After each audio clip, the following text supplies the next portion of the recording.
예, 우리 할렐루야 샬롬 하고 인사하는 시간 같습니다. 할렐루야 샬롬 샬롬 샬롬 샬롬 샬롬. 하나님 사랑합니다. 여러분 주 안에서 사랑합니다. 오늘 지난주에도 이방인을 용납하라, 이번 주에는 이방인을 용납하라, 두 번째 시간, 그래서 33절까지 우리 함께 17절부터 33절까지 우리 교독했습니다. 17절에서 19절 말씀이죠. 그러므로 내가 그리스도 예수 안에서 하나님의 일에 대하여 자랑하는 것이 있다. 그리스도께서 이방인들을 순종하게 하기 위하여 나를 통하여 역사하신 것 외에는 내가 감히 말하지 아니하노라. 그 일은 말과 행위로, 표적과 기사의 능력으로, 성령의 능력으로 이루어졌다. 그러한 일들은 성령의 능력으로 이루어졌다. 그리하여 내가 예루살렘으로부터 두루 행하여 일루리곤까지 그리스도의 복음을 편만하게 내가 이렇게 전했는데 이건 내 힘이 아니라 성령의 능력이다, 이렇게 얘기를 하죠. 고린도전서 1장 29절입니다. 이는 아무 육체도 하나님 앞에서, 왜냐하면 자랑하지 못하게 하려고 이렇게 내가 하는 일들이 아니라 하나님께서 성령의 능력으로 하게 하셨다라는 거죠. 고린도전서 1장 30절 31절에 너희는 하나님으로부터 나서 그리스도 예수 안에 있고 예수는 하나님으로부터 나와서 우리에게 지혜와 의로움과 거룩함과 구원이 되셨다라고 증거합니다. 기록된 바 자랑하는 자는 누구 안에서? 주 안에서 자랑함과 같게 하려 함이라. 이유를 여기서 설명하고 있습니다. 그는 절대 자기 자랑을 바울은 하지 않았다라는 거죠. 오직 그리스도께서 이루신 것만을 자랑하였다, 자랑한다. 붓과 화가, 바이올린과 연주자, 그리스도를 통해 내가 한 것을 자랑하지 않겠다. 나를 통해 그리스도께서 하시는 것만 자랑하겠다는 거죠. 붓과 화가도 마찬가지죠. 바이올린과 연주자도 그게 둘이 함께 합하여져야 소리가 나오고 그림이 그려지는 것과 같다라는 겁니다. 바울을 통해서 그리스도께서 이루시려는 것은 이방인들이 복음에 순종하는 거죠. 복음에 불순종하는 것의 예가 나와 있죠. 데살로니가 후서 1장 8, 9절에 증거합니다. 하나님을 모르는 자들과 우리 주 예수의 복음에 복종하지 않는 자들에게 뭐가 내려지리니 형벌을 내리시리니 이런 자들은 주의 얼굴과 그의 힘의 영광을 떠나 영원한 멸망의 형벌을 받으리로다, 이렇게 증거합니다. 바울의 말과 행위로 이런 순종들이 일어났다. 이렇게 데살로니가 교회 성도들에게도 이것을 증거했겠죠. 그러다 보니까 정말 지금 우리들 세대 예수 믿는 사람들과 다르게 그들은 정말 하나님의 성경의 말씀을 그냥 그 자체로 100% 받아들였겠죠. 그렇기 때문에 아이고 이랬다가는 우리가 큰 벌을 받겠구나, 이런 마음들이 있었다는 거죠. 바울의 말과 행위로 이런 순종들이 일어났는데 이것은 바울의 말과 이런 행위가 아니라 하나님의 말씀으로 항상 증거를 했다라는 겁니다. 지금도 성도들의 말과 행위를 통해 이방인들의 순종을 하나님께서는 이끌어내고 계시는데 주님은 바울을 통해 놀라운 기적들을 일으켰다고 고린도후서 12장 11절에 증거합니다. 내가 어리석은 자가 되었으나 너희가 억지로 시킨 것이니 나는 너희에게 칭찬을 받아야 마땅하도다. 내가 아무것도 아니나 지극히 크다는 사도들보다 조금도 부족하지 아니하니라. 12절에는 사도의 표가 된 것은 내가 너희 가운데 모든 참음과 표적과 기사와 능력을 행한 것이다, 이렇게 증거합니다. 이런 것들은 사도의 표적들이며 목적은 히브리서 2장 3, 4절에 증거하는데 우리가 이같이 큰 구원을 등한히 여기면 어찌 그 보응을 피하리요. 이 구원은 처음에 주로 말씀하신 바요 들은 자들이 우리에게 확증한 바니 하나님께 그 도로 대해서도 4절에 하나님도 표적들과 기사들과 여러 가지 능력과 자기의 뜻을 따라 성령이 나누어 주신 것으로서 그들과 함께 증언하셨느니라, 이렇게 얘기합니다. 그래서 지금은 이런 표적들이 일어나고 있지 않다라는 거죠. 사도행전 13장 6절에서 12절에는 어떤 일들이 일어나요? 마법사 엘루마노의 눈이 머는 그러한 일이 일어납니다. 사도행전 14장 1절에서 3절에는 이고니움으로 주님께서 표적들과 이적들을 주시는 모습이 드러나죠. 사도행전 14장 8절에서 10절에는 나면서부터 불구인 사람을 고치는 그러한 기적이 일어납니다. 사도행전 16장 16절에서 18절은 빌립보의 소녀의 일이 일어나죠. 사도행전 16장 25절에는 감옥에서 구출받는 일이 드디어 일어납니다. 19장 11절에서 16절에는 많은 사람이 낳고 마귀들이 쫓겨나는 이러한 사건들이 지금은 이런 일들이 거의 나타나지 않는다라고 증거가 됩니다. 그래서 표적의 결과 사도행전 13장 12절과 19절, 17절, 20절에 에베소에서 마술 책들을 불태우는 부분 여러분들 우리 함께 읽어서 알죠.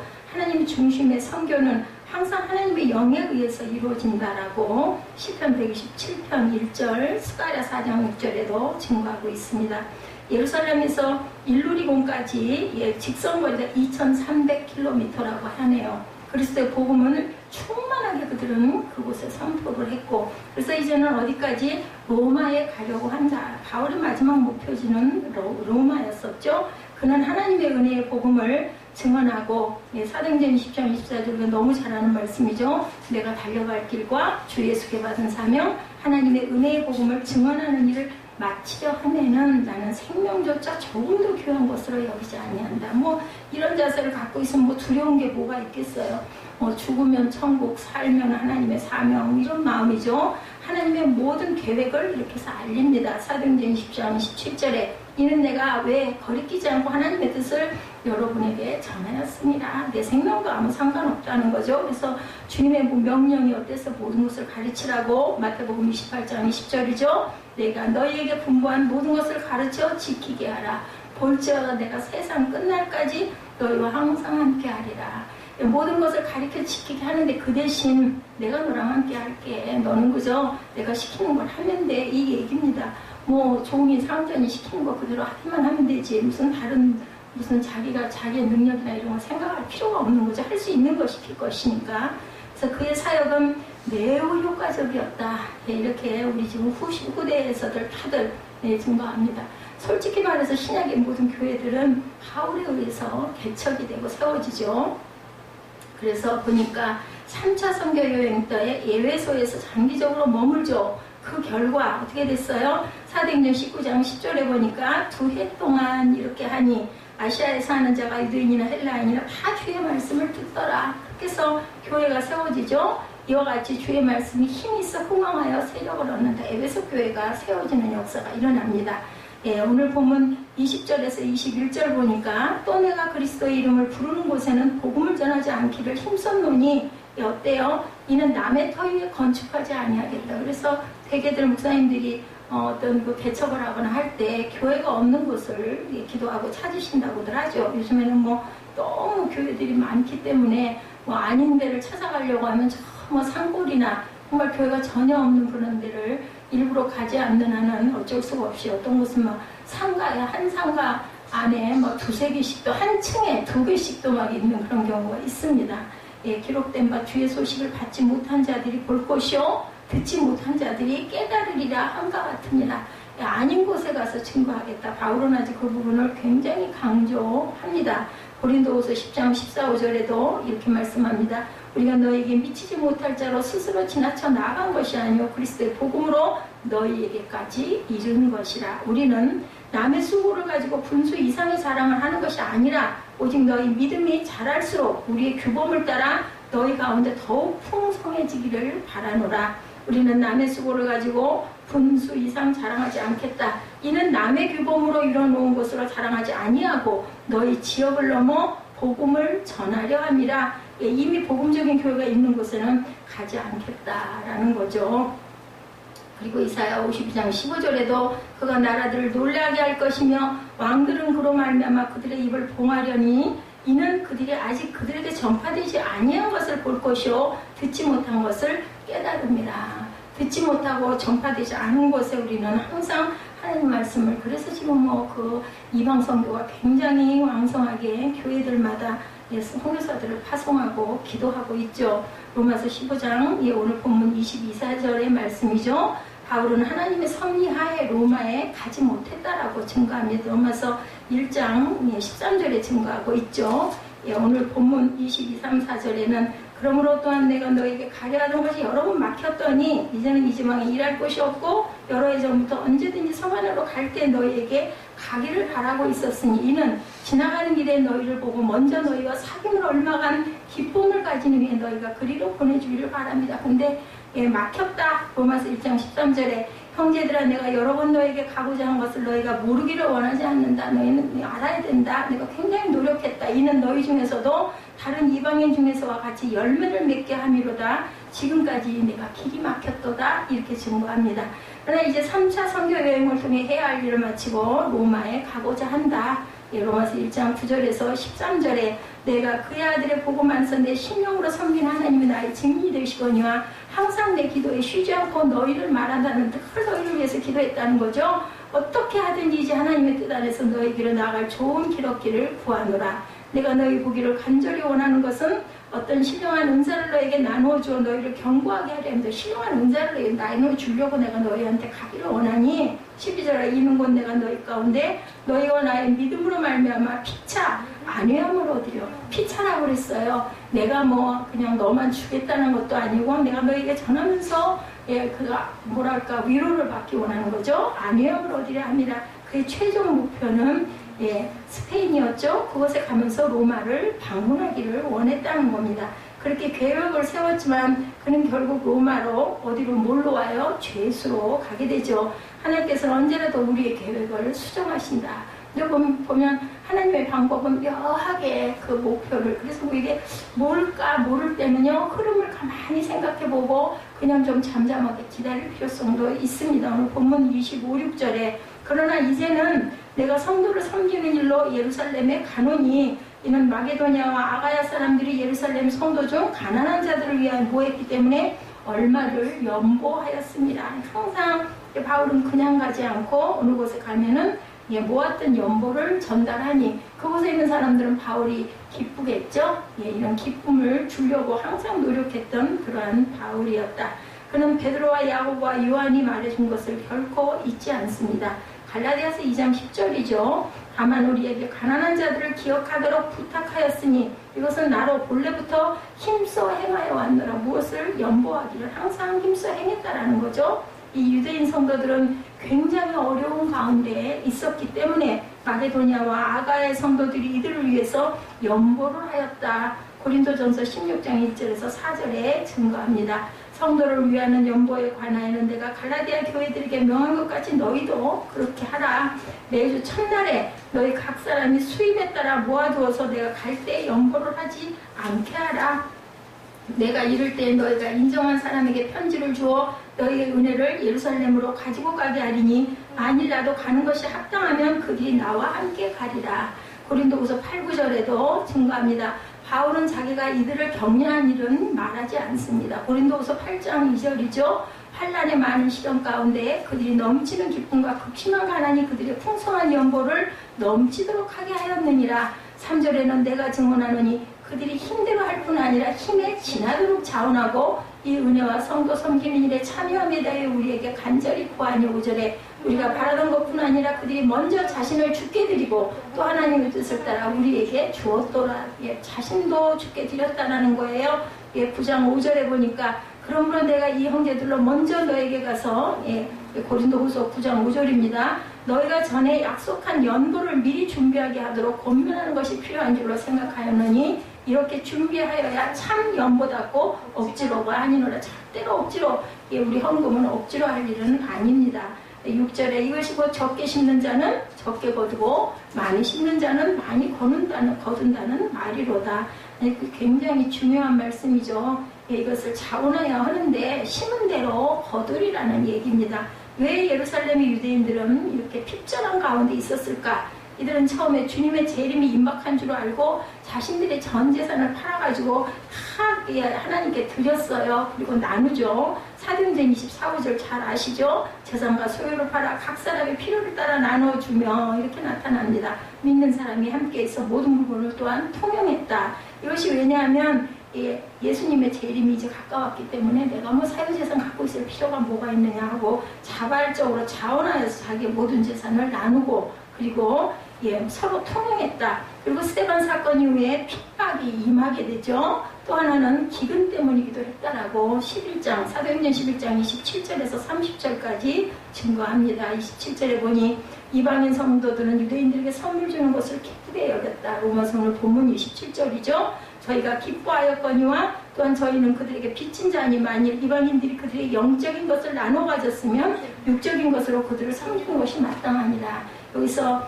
연보를 물질을 뭘로 말해요? 육적인 것으로 얘기를 하죠. 영적인 것은 구원을 주었다라는 거예요. 왜 이스라엘 사람들이 그 하나님을 멀리함으로 그것으로 인해서 이방인들에게 영적인 축복이 임했기 때문에 우리가 육적인 것을 심는 건 당연하다. 고린도후서 9장 7절에 각각 그 마음에 정한 대로 할 것이요 인색함으로나 억지로 하지로 말지니 하나님은 즐겨내는 자를 사랑하신다라고 얘기하죠. 이방인은 유대인들에게 빚진 자들이죠. 구원은 어디서 났기 때문에 유대인들에게서 났기 때문에 요한복음 4장 22절이죠. 너희는 알지 못하는 것을 예배하고 우리는 아는 것을 예배하노니 이는 구원이 유대인에게서 남이라고 이렇게 증거합니다. 성경도 유대인에게서 났죠. 그죠? 십계명도 유대인들로 인해서 전파가 됐습니다. 신약 성경 저자들은 누가를 제외하고는 모두 유대인들이었어요. 누가만 이방인입니다. 메시아도 유대인이죠. 그저 영적인 복이 그들에서 나왔으므로 이방인이 육신적인 것들로 그들을 돕는 것은 마땅하다는 거예요.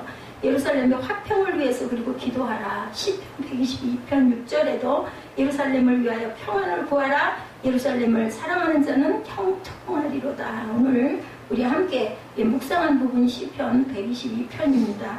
그래서 오늘 본문 28구절에 바울은 하나님의 뜻에 따라 계획을 밝힙니다. 그러므로 내가 이 일을 마치고 이 열매를 그들에게 확정한 후에 너에게 들렸다가 어디로 가리라? 서바나로 가리라. 내가 너에게 나아갈 때, 여기가 터키예요. 서바나가.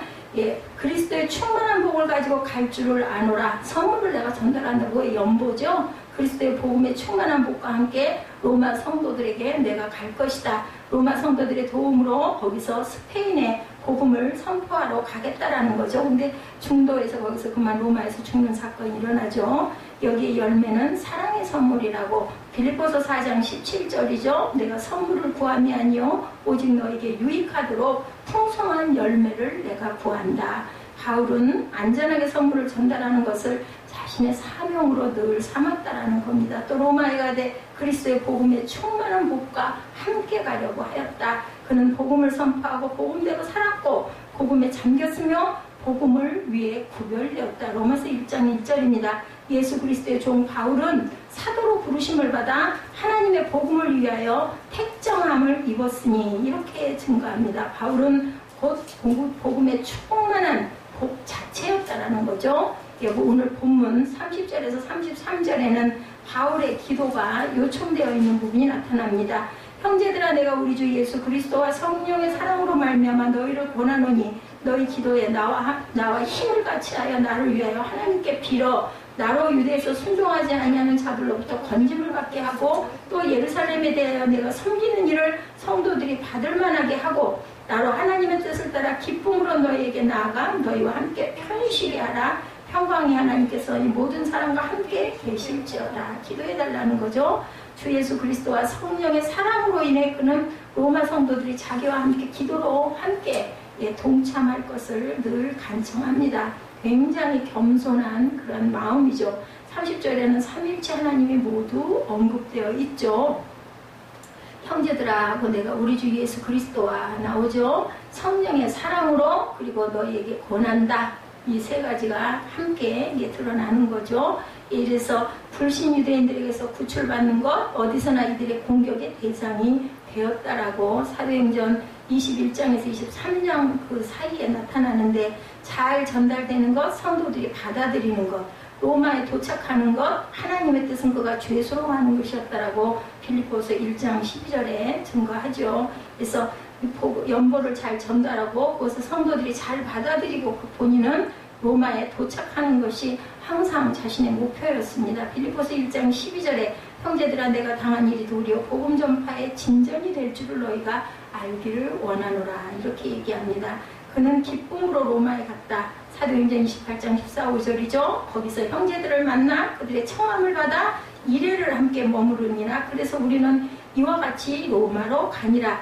그것 형제들이 우리 소식을 듣고 아피오 광장과 트레이스 타베르네까지 맞으러 오니 바울이 그들을 보고 하나님께 감사하고 담대한 마음을 얻느니라. 그래서 우리가 항상 믿음의 형제 자매 같은 동역자들을 보고 만남으로 또한 힘을 얻고 담대한 마음의 소명을 확신을 할 수도 있다라는 거죠. 이 세 가지 기도 요청은 이래서 다 이루어졌다. 오늘 우리는 로마서의 결론 부분에서 사도 바울을 만나봤습니다. 지금까지 내용을 쭉 같이 둘러봤죠.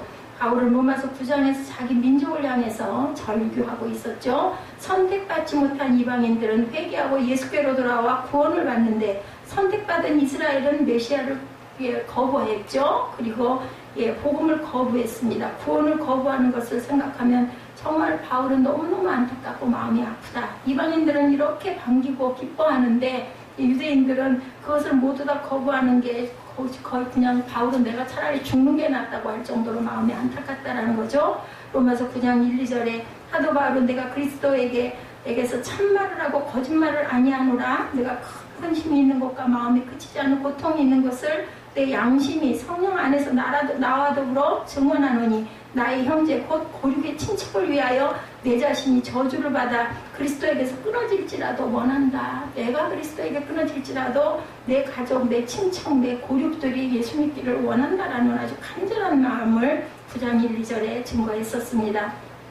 이렇게 자신의 심정을 토로하죠. 그러니까 정말 바울은 문학적으로도 설득력 있고 표현을 굉장히 잘했다. 그래서 이렇게 복음서를 기가 막히게 기록을 해서 오늘날까지 많은 하나님의 자녀들이 은혜를 받죠. 신약성경 13권이 바울에 의해서 기록이 됐습니다. 사도 바울은 내 민족의 구원을 받을 수만 있다면 예수에게 저주를 받아도 좋다. 천국의 생명책에서 자기 이름이 빠지게 될지라도 내 형제, 내 고륙, 내 친척, 내 민족이 구원받기를 정말 나는 원한다. 누구의 기도와 같아요? 모세의 기도와 똑같습니다.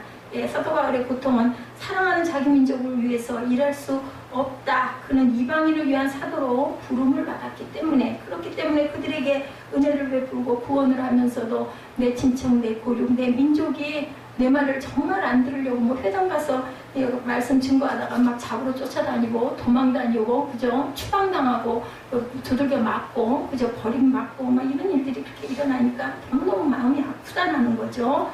이렇게 이방인을 위한 사도로 부름을 받았고 말하고 싶은 것을 말하고 하고 싶은 것을 하며 사는 사람은 정말 행복한 사람이라는 겁니다. 어렸을 때부터 꿈꾸던 것을 이룬 사람은 정말 행복한 사람이죠. 성공한 사람입니다. 그래서 중요한 것은 내 길을 하나님께서 어떤 길을 나에게 주셨나, 나는 어디로 가야 되나를 항상 물을 줄 알고 묵상할 줄 알고 생각해야 된다. 사도 바울의 간절한 꿈은 당연히 민족 구원이었어요. 자신의 민족을 구원하는 거였는데 하나님께서는 이방인의 사도로 부르시죠. 그런데 하나님의 생각은 이렇게 바울의 생각과 달랐다. 하나님은 사도 바울에게 이방인을 위해서 살라고 명령을 하셨죠. 은혜란 내가 원하는 삶을 살지 않고 하나님의 원하는 삶을 사는 것이 바로 은혜입니다. 16절에 이 은혜는 곧 나로 이방인을 위하여 그리스도 예수의 일꾼이 되어 하나님의 복음의 제사장 직무를 하게 하려 하사, 그죠? 이방인을 제물로 드리는 그것이 성령 안에서 거룩하게 되어 가르심직하게 하려 하심이라고 증거합니다. 자기 민족을 구원하는데 일생을 바치면 좋겠다. 나는 이런 생각을 하죠. 그런 하나님의 생각은 이방인을 위해서 순교하는데 바울의 생애를 바치기를 원하셨다. 그래서 하나님의 뜻을 온전히 아는 게 중요하고 바울은 그럴지라도 보내지면 막으면 막힌 대로 보내어지는 대로 순종하면서 살갔죠. 이렇게 해서 16절에서 바울은 이스라엘을 구원하고 싶은 것이 자신의 마음이지만 이방인을 위하여 그리스도 예수의 일꾼이 된 것이 바로 하나님의 은혜다라고 증거합니다. 저와 여러분 모두의 자기의 뜻을 이루는 자가 아니라 하나님의 뜻을 이루는 그러한 은혜가 임하기를 주님의 이름으로 축복합니다. 자신을 이방인을 위하여 부름받은 그리스도의 일꾼이며 하나님의 복음의 제사장이라고 두 가지로 표현하고 있는데 자신을 이렇게 설명할 수 있는 것도 축복이죠. 하나님께서 우리를 이렇게 부르셨다. 내가 그렇기 때문에 나는 이렇게 갈 것이다. 이런 고백을 할 수 있는 그러한 은혜가 있으면 얼마나 기쁘겠는가. 자신을 정말 이런 하나님의 그릇으로 될 수 있도록 기다리고 저희들이 축복을 받는 것처럼 큰 은혜는 없는 거죠. 많은 사람들의 고민은 자신을 설명하지 못하는 데 있죠. 설명할 수 있다고 해도 부족하고 확실치가 않죠. 늘 예수님을 믿는 사람들임에도 불구하고 예수 그리스도 일꾼이 맞을까 아닐까, 나는 하나님께 귀하게 기억이 되고 쓰임을 받고 있을까 안 있을까, 도대체 이거는 무슨 뜻일까, 나는 지금 무엇을 하고 있는 걸까, 이런 생각을 하는 것이 늘 문제인데, 항상 그리스도의 일꾼입니까? 라고 질문한다면 제가 예 하고 자신있게 대답할 수 있는 분도 있겠지만, 정말 내가 이게 문제다, 나는 누굴까, 나는 뭘 하고 있나, 나는 무슨 하나님의 뜻을 온전히 실천하고 제대로 가고 있나, 이런 의문이 많이 생긴다라는 거죠. 우리 모두가 복음의 제사장들인데 왕같은 제사장이라고 분명히 말씀하셨거든요. 당신은 예수 그리스도의 복음의 일꾼입니까? 라고 물어볼 때 정말 많이 부끄럽죠. 뭘 하고 있는지 난 정말 모르겠다. 하루 종일, 나는 하루 종일을 그 귀한 시간들을 뭐에 쓰고 있나 스스로가 잘 돌아봐야 되겠죠. 직장에서 직장 생활을 해도 마찬가지입니다. 어떤 일을 하든 내가 내 마음 안에 예수를 모시고 어떤 문제가 있을 때 우리가 먼저 마음으로 기도할 줄 아는 그런 마음이 중요합니다. 중심이 중요한 거죠. 어떤 직업을 가졌든 교회에서 어떤 직분을 받았든 그것들은 중요하지가 않습니다. 예수 믿는 사람이라면 가정에서 일을 하든 직장에서 일을 하든, 그죠? 혹은 한국에서 살든 아프리카에 살든 어디에 있든 그리스도의 일꾼이다라고 말할 수 있어야 된다는 거죠.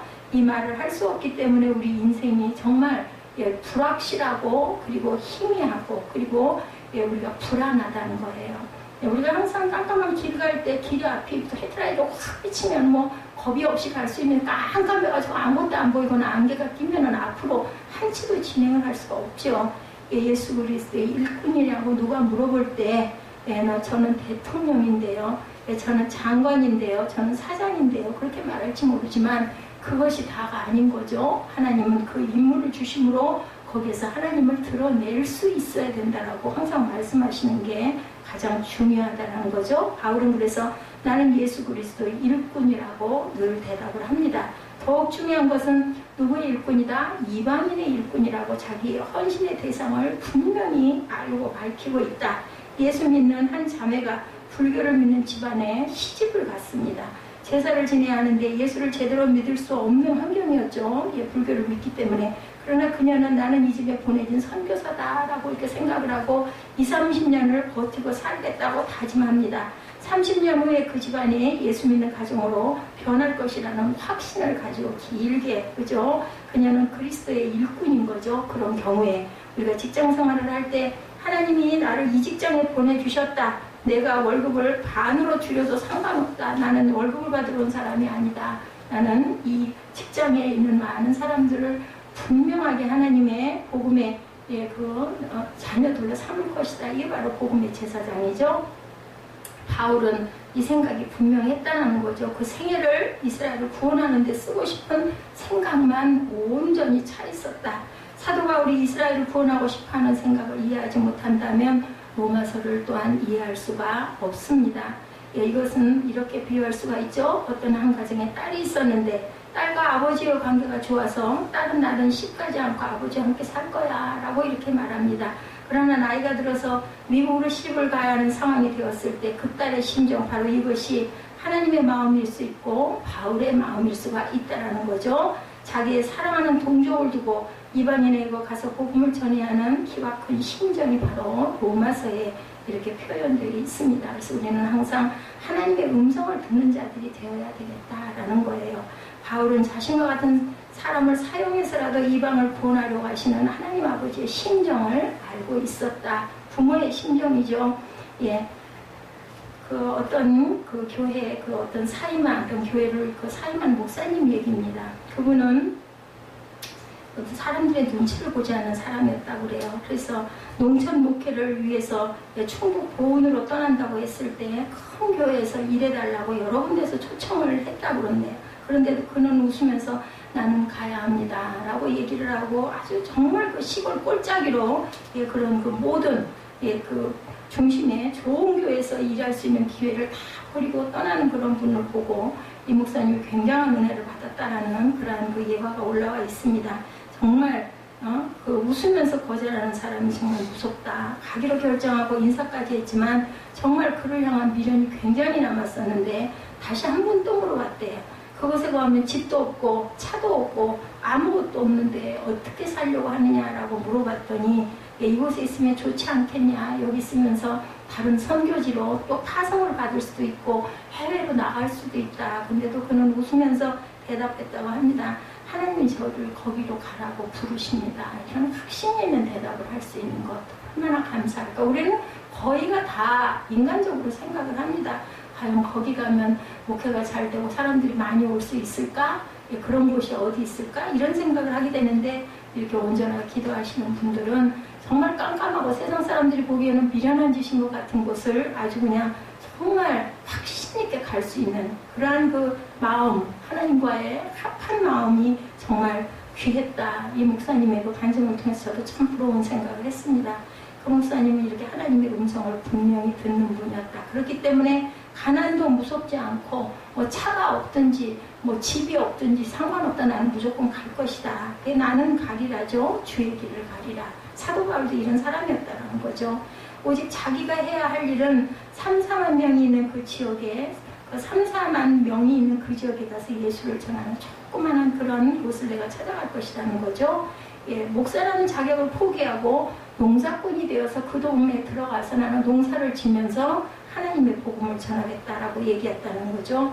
정말 그 용기가 부럽고 어떻게 모든 걸 버리고 그렇게 갈 수 있을까. 모든 명예도 다 버리고 그죠? 이 하나님의 음성을 듣는 그런 저와 여러분들이 되셨으면 합니다. 하나님이 주시는 마음이 있다면 이렇게 절대로 흔들리지 않고 모든 것이 두려움이 없이 행해갈 수 있다. 이 사람이 바로 사도 바울과 같은 그런 사람이죠. 그는 자기를 가리켜 나는 이방인을 위하여 하나님이 특별하게 세워주신 그리스도의 일꾼이요 하나님의 복음의 제사장이다. 이렇게 얘기합니다. 나는 이 일을 꼭 해야 한다. 내 생명이 끝날 때까지 이 일만은 굶더라도 죽더라도 하나님이 맡겨주신 일이기 때문에 해야겠다. 이런 결단이 필요하다는 거죠. 16절에 다시 보니 은혜는 곧 나로 이방인을 위하여 그리스도 예수 일꾼이 되어 하나님의 복음의 제사장 직무를 하게 하사 이방인을 제물로 드리는 그것이 성령 안에서 거룩하게 되어 받으심직하게 하려 하십니다. 그의 목표는 딱 한 가지였던 거예요. 이방인을 제물로 드리는 것이 성령 안에서 거룩하게 되어 받으심직하게 하는 일. 이것을 내가 꼭 해야겠다. 그 시골 산골에 불도 없고 차도 없고 집도 없고 그 총 도시 전체 인구가 3, 4만 명밖에 안 되는 그런 곳으로 그 좋은 교회에서 다 와달라고 요청하는데도 불구하고 웃으면서 갈 수 있는 그 마음의 자세, 그러한 그 여유 얼마나 부럽습니까? 하나님이 그렇게 말씀하셨다. 바울도 마찬가지였다는 거죠. 이방인들 가운데 선교사가 나오고 목사가 나와서 이방인들로 하여금 구원의 축제가 이루어지는 제물로까지 바쳐지도록 하게 한 것이 바로 바울의 꿈이었다는 거죠. 그래서 소위 자존이 있는 사람이었고 17, 8절에 그러므로 내가 그리스도 예수 안에서 하나님의 일에 대하여 자랑하는 것이 있거니와 그리스도께서 이방인을 순종케 하기 위하여 나로 말미암아 말과 일이며 표적과 기사의 능력이며 이 모든 것을 행하겠다라고 증거를 하는 거죠.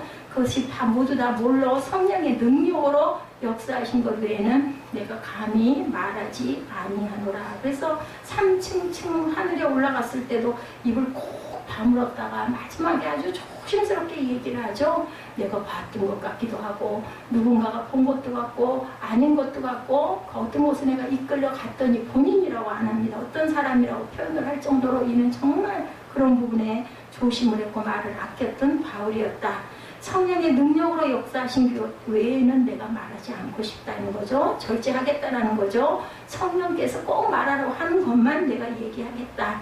우리 요즘 시대에 살면서 정말 할 말이 정말 많죠. 굉장히 억울한 것들도 많습니다. 근데 성령의 역사하심 외에 남을 비판하고 욕하는 것, 그런 모든 문제들, 그런 것들도 우리가 참을 줄 알아야 되겠다는 거죠. 다른 것은 모른 척하고 오직 이방인을 위하여 나를 부르신 그것만 생각하겠다. 하나님의 사명만 우리가 생각하겠다는 거죠. 고린도전서 2장 2절에 바울은 다른 편지에서도 이렇게 표현합니다. 내가 너희 중에서 예수 그리스도와 그의 십자가에 못 박히신 것 외에 아무것도 알지 아니하기로 작정하였습니다. 나는 그냥 그거 외에는 다른 거 생각하고 싶지 않다라는 겁니다. 이것은 반지성주의나 비지성주의적인 말이 아니고 바울은 지성의 세계와 학문의 세계와 상식과 합리성의 세계를 뛰어넘고 있다라고 평가를 하고 있습니다. 그에게는 결혼도 중요하지 아니하였죠. 어떤 위치에 있는 것도 중요하지 않았습니다. 뛰어난 사람들은 뭐 자기 자리가 어디가 있든 누가 인정을 하든 말든 뭐 상관 안 하죠. 그렇지 못한 사람들이 자기 자리를 찾으려고 누군가가 대접해 주기를 바라고 누가 나를 알아주기를 바라지. 그거보다 훨씬 더 뛰어넘는 자리에 있는 사람들은 그런 거 원하지 않아도 자동스럽게 그죠? 그런 대접을 받기 때문에 그런 생각을 안 합니다. 그래서 결혼도 하지 않았다라고 나타나 있는데 결혼을 한 번 했는지 안 했는지 그건 밝혀지지 않았다라고 합니다. 복음을 위해서라면 갇힌 몸이 되어도 갈등이 없다. 죄수도 되었죠. 감옥에서 그렇게 많은 매를 맞았어도 뭐였던 사람? 찬송을 했던 사람입니다. 그리스도의 복음 때문이죠. 바울은 지성이 뛰어나고 의식이 뛰어난 사람이었지만 모든 것을 포기하겠다. 한마디로 얘기해서 우리 지금 이 시대로 말하면 하나님에게 예수에 미친 사람 바로 사도 바울이었던 거죠. 이렇게 보면 거세된 사람이고 편협한 사람이라고 어떤 사람들은 말할 수 있지만 19절과 20절에 보면 놀라운 사실이 기록되어 있습니다. 이 일로 인하여 내가 예루살렘으로부터 두루 행하여 일루리곤까지 그리스도의 복음을 편만하게 전하노라. 또 내가 그리스도 이름을 부르는 곳에는 복음을 전하지 않기로 힘썼노니 남의 터 위에 절대로 나는 건축하지 않겠다. 복음을 알고 난 후에 자기 자신을 포기한 사람이 바로 바울인 거죠. 자기가 살던 지역도 민족도 모두 다 포기합니다. 그런데 놀라운 사실은 다른 사람이 전도한 곳에는 또한 전도하러 가지 않겠다. 복음의 경쟁을 하지 않겠다는 거죠. 복음의 개척 정신입니다. 예수를 믿지 않는 곳에만 찾아가겠다. 이게 우리의 싸움은 예수 믿는 사람들 사이에서 늘 싸움이 일어나고 분쟁을 하죠. 바울은 이 모든 것을 비우고 포기를 한 사람이다. 복음은 그런 기득권과 안주하는 것을 거부하는 개척 정신을 갖고 있어야 된다. 남이 전도하지 않은 곳, 남이 만지지 않은 곳, 아무 복음도 들어가지 않은 곳, 이런 처녀들을 찾아가서 목회를 해야 된다는 거죠. 우리가 항상 이렇게 하나님의 말씀이 증거되지 않은 곳에 말씀을 증거하려고 하는 마음을 가져야 되겠습니다. 다른 사람이 전도한 곳에서는 사도 바울은 하기를 원치 않았다. 사람이 두려워하는 이유는 미지의 세계로 가야 하고 기득권을 포기하고 안주할 수 없기 때문인데 복음은 그것을 거부한다. 결론에 도달하죠. 22절에서 29절 사이에 보면 그러므로 내가 너희에게 가려던 것이 여러 번 막혔더니 이제는 이 지방에 이럴 곳이 없고 여러 해 전부터 언제든지 서바나로 갈 때 너희에게 가려는 원이 있었으니 이는 지나가는 길에 너희를 보고 먼저 너희와 교제하여 약간 만족을 받은 후에 너희의 그리로 보내줌을 바랍니다. 그러나 이제는 내가 성도를 섬기는 일로 예루살렘에 가느니 이는 마게도냐와 아가야 사람들이 예루살렘 성도 중 가난한 자들을 위하여 기쁘게 얼마를 동정하였습니다. 저희가 기뻐서 하였거니와 또한 저희는 그들에게 빚진 자니 만일 이방인들이 그들의 신령한 것을 나눠 가졌으면 육신의 것으로 그들을 섬기는 것이 마땅하니라. 그러므로 내가 이 일을 마치고 이 열매를 저에게 확증한 후에 너희에게로 지나 서바나로 가리라. 내가 너희에게로 갈 때 그리스도의 충만한 복음을 가지고 갈 줄을 아노라. 우리가 23절 말씀을 우리가 꼭 기억해야 된다. 바울의 관심은 로마가 아니라 스페인이었다라는 겁니다. 근데 못 갔죠? 그 당시 세계관에 의하면 서바나는 지구의 끝이고 죽음의 땅이라고 이게 나타난 곳입니다. 아무도 가보지 않은 전설적인 그곳에 누군가가 한 사람이라도 있다면 예수의 복음이 들어가지 않겠는가 이 생각을 한 거예요. 바울이 그 시대에 연구한 마지막은 스페인이었다. 그것은 땅 끝이었다라고 생각을 하죠. 그렇지 않지만 바울이 있었던 그 시대에 바울은 거기까지 생각을 했다. 로마의 그 화려한 곳에 가기를 원한 게 아니라 거기 가서 로마 황제에게 하나님을 예수를 증거하고 나서 자기는 아무도 가지 않은 스페인을 꼭 가고 싶었다. 가서 증거하겠다 했던 거죠. 로마에 있는 교인들에게 편지를 쓴 이유는 로마가 좋아서가 아니라 그 당시 전 세계 수도라고 해도 과언이 아닌 넓은 곳에 하나님의 복음을 온전하게 증거하겠다. 로마의 유혹에 빠져있는 사람들, 그런 사람들을 건지고자 했던 마음이었다라는 거죠. 그래서 한 영혼을 위해서 사도 바울은 1차, 2차, 3차 전도 여행을 이렇게 마칩니다. 그 정도로 일을 했다면 안주할 수도 있었을 텐데, 그죠? 어디까지 가겠다? 서가나 스페인까지 가겠다라는 마음을 먹었던 그런 바울이다. 바울은 구원받아야 할 영혼이 있다면 항상 한 영혼이 천하보다 귀한 그곳에 나는 그를 가겠다라는 마음을 가졌다. 28절에 보면 바울은 기득권에 앉아오는 것을 원치 않고 수고한 대로 열매를 따먹는 것이 그 대가로 열매를 따먹는 것이 아니고 처음으로 돌아가서 다시 시작하는 복음의 개척 정신을 늘 가질 줄 알아야 되겠다. 한 영혼이 있고 한 나라가 있다면, 한 민족이 있다면 죽음을 무릅쓰고 거기까지 가서 우리는 복음을 증거해야 된다. 30절 이후에 3가지 기도 부탁을 하죠. 첫째는 전도하고자 하는 그 지역의 사람들이 예수 믿게 해달라고 기도해달라고 부탁합니다. 둘째 부탁은 이방인들이 바울에게 헌금을 했는데 그 헌금으로 언제 이제 그 모든 것으로 인해서 오해를 사지 않도록 부탁합니다. 셋째는 로마에 가는 여정을 인도해 주실 것과 장차 스페인까지 갈 수 있도록 도와달라, 이 기도 부탁을 하죠. 이것이 바로 사도 바울이고 로마서다. 이제 로마서가 마지막 마무리 단계입니다. 복음을 가진 사람은 땅 끝에 한 영혼이 있다면 그것도 우리가 포기하지 않고 가서 증거하려 하는 열정을 가져야 되겠다. 내 영광이 아니라 누구의 영광? 하나님의 영광을 생각해라. 그리고 그들에게 예수 그리스도의 구원의 복음을 전하는 것이 바로 무엇이다? 성령의 능력이고 복음의 능력이다.